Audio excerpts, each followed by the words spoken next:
നമസ്കാരം. മലയാളി വാർത്താ ലൈഫിലേക്ക് സ്വാഗതം.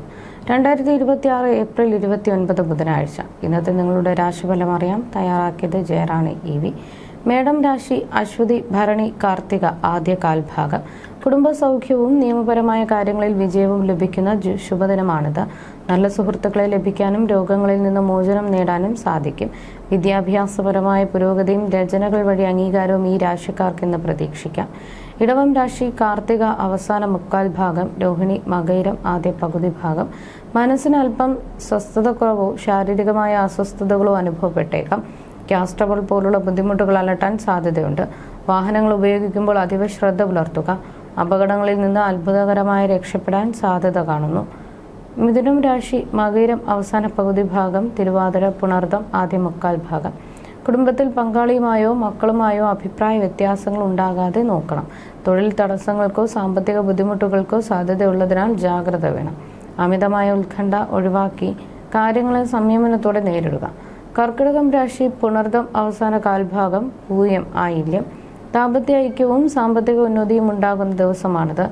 കുടുംബത്തിൽ മംഗളകരമായ ചടങ്ങുകൾ നടക്കാൻ സാഹചര്യമൊരുങ്ങും. ശത്രുദോഷങ്ങൾ കുറയുകയും ദീർഘനാളായുള്ള അസുഖങ്ങളിൽ നിന്ന് ആശ്വാസം ലഭിക്കുകയും ചെയ്യും. ചിങ്ങം രാശി മകം പൂരം ഉത്രം ആദ്യ കാൽഭാഗം. കുടുംബാംഗങ്ങളുമായും ചെറിയ തർക്കങ്ങൾ ഉടലെടുക്കാൻ സാധ്യതയുള്ളതിനാൽ സംസാരത്തിൽ നിയന്ത്രണം പാലിക്കുക. സാമ്പത്തിക ഇടപാടുകളിൽ അതീവ ശ്രദ്ധ വേണം. ശിരോസംബന്ധമായ അസ്വസ്ഥതകൾ ഉണ്ടാകാൻ ഇടയുള്ളതിനാൽ ആരോഗ്യകാര്യത്തിൽ വിട്ടുവീഴ്ച ചെയ്യരുത്. കന്നിരാശി ഉത്രം അവസാന മുക്കാൽ ഭാഗം, അത്തം ചിത്തിര ആദ്യ പകുതി ഭാഗം. എഴുത്തുകാർക്കും സർഗാത്മകമായി പ്രവർത്തിക്കുന്നവർക്കും തങ്ങളുടെ സൃഷ്ടികൾക്ക് അംഗീകാരം ലഭിക്കുന്ന മികച്ച സമയമാണിത്. ഭാഗ്യപരീക്ഷണങ്ങളിലൂടെ ധനലാഭത്തിന് സാധ്യതയുണ്ട്.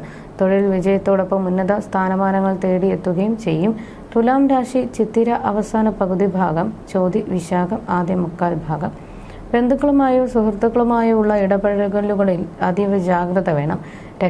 ത്വക്ക് രോഗങ്ങളുള്ളവർ ആരോഗ്യകാര്യങ്ങളിൽ പ്രത്യേകം ശ്രദ്ധ നൽകണം.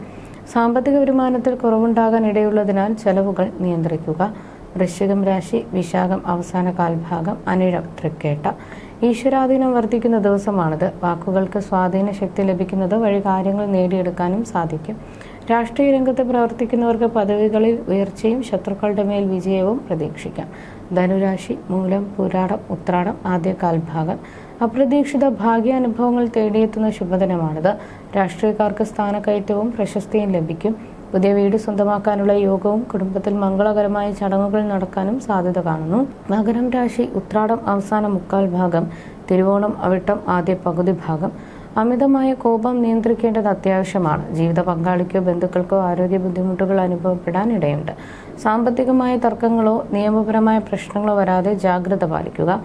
കുംഭം രാശി അവിട്ടം അവസാന പകുതി ഭാഗം, ചതയം പൂരുരുട്ടാതി ആദ്യ മുക്കാൽ ഭാഗം. സർക്കാർ ഉദ്യോഗസ്ഥർക്ക് ജോലിഭാരം വർദ്ധിക്കാനും കൂടുതൽ സമയം ജോലി ചെയ്യേണ്ടതായും വരും. കുടുംബത്തിലും ദാമ്പത്യ ബന്ധത്തിലും ചെറിയ അഭിപ്രായ വ്യത്യാസങ്ങൾ ഉണ്ടാകാതെ നോക്കണം. ക്ഷമയോടെയും പക്വതയോടെയും സാഹചര്യങ്ങളെ നേരിടുക. മീനം രാശി പൂരുരുട്ടാതി അവസാന കാൽഭാഗം, ഉത്രട്ടാതി രേവതി. ജീവിത സൗകര്യങ്ങൾ വർദ്ധിക്കുകയും പുതിയ വീട്ടുപകരണങ്ങൾ സ്വന്തമാക്കാൻ സാധിക്കുകയും ചെയ്യും. പരോപകാര പ്രവൃത്തികളിൽ ഏർപ്പെടുന്നത് വഴി സമൂഹത്തിൽ അംഗീകാരവും മാന്യതയും വർദ്ധിക്കുന്ന ദിവസമാണിത്. ജ്യോതിഷ സംബന്ധമായ നിങ്ങളുടെ സംശയങ്ങൾക്കും പരിഹാരങ്ങൾക്കും ജയറാണി EV 9746812212.